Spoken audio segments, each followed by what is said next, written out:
300, it's your folks Shaka. Wanted to share my thoughts with y'all real quick. So y'all, let's go ahead and speak on this latest episode of Men and Mental by Ken Walker. I got a few messages. People wanted me to give my opinion on the video. And so we're going to talk about that today. I do want to let y'all know that I'm considering dropping a little short about Ken and De'Ara. I'm going to speak on a detail that I noticed within their past couple of videos that I haven't seen drop yet. Now, if I see that somebody speaks on it before I do, I'm not even going to really bother with it. But if I don't see it, I'm going to go ahead and drop it.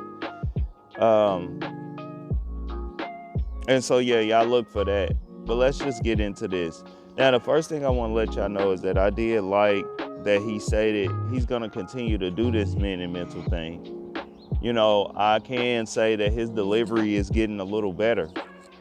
I see that it is improving, so I think that that is cool.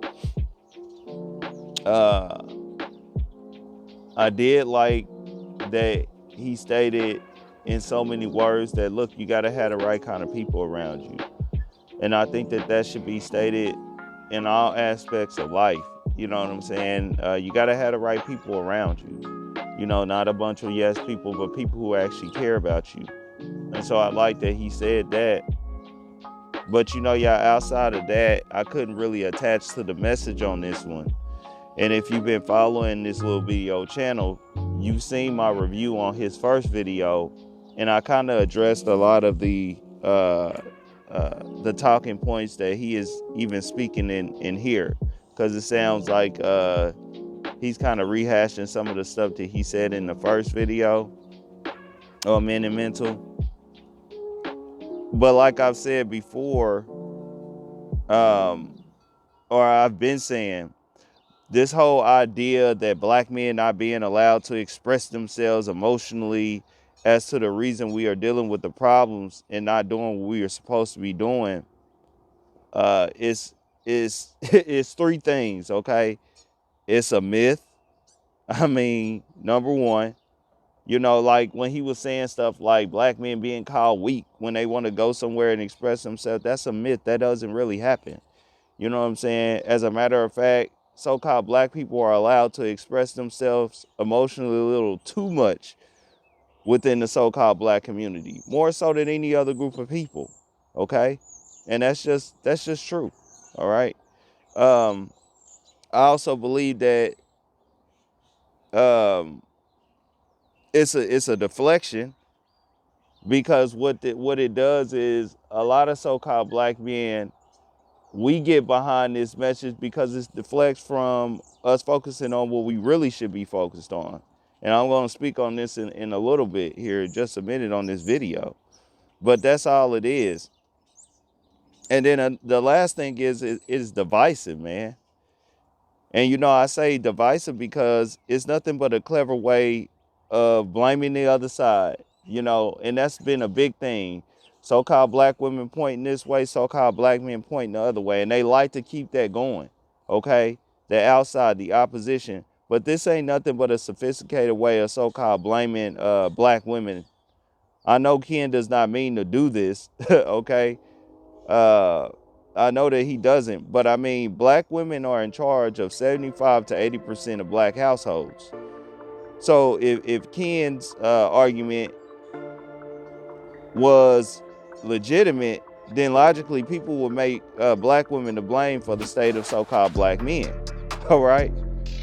That talking point is a setup to keep us at odds with each other. It does not bring us to the table to resolve the problem. And some people might ask, well, why is it like that? Well, because of what I told y'all before. Those talking points do not come from the so-called black communities or African American communities that count, okay? Or so-called black people at all. You know what I'm saying? They just don't. If Ken was to tell you what is the source of those talking points and things like that, he's going to have to tell you that they come from other groups of people, all right, who are coming into our communities and telling us, hey, this is your problems. And what we got to understand is that these other groups of people who are in the business to do this stuff, they have power because of our dysfunction. So when are we going to understand that we're not going to be able to take their talking points or their fake solutions to resolve our problems? When are we going to figure that out? Okay, us resolving our problems is bad news for them collectively. I'm not talking about your little partner that you know. I'm talking about collectively.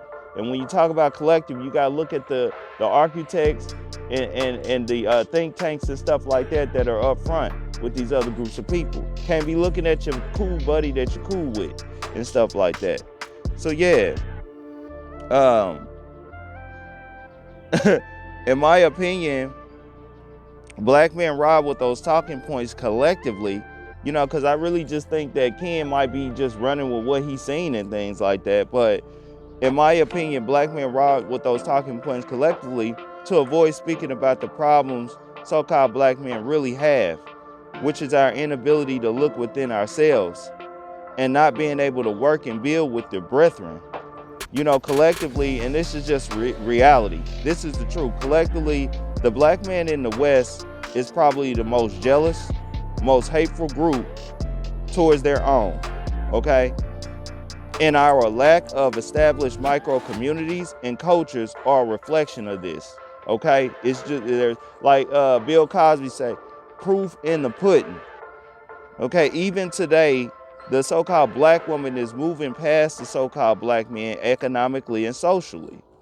Okay, and there could be various reasons for that, but that it is happening. And it ain't got nothing to do with, you know, what the brother Ken was talking about. Even what a lot of these male YouTubers are going through now, you know, with being able to make themselves hot, being very dependent on the women and the family and stuff like that. These problems are not there because of what Ken is talking about.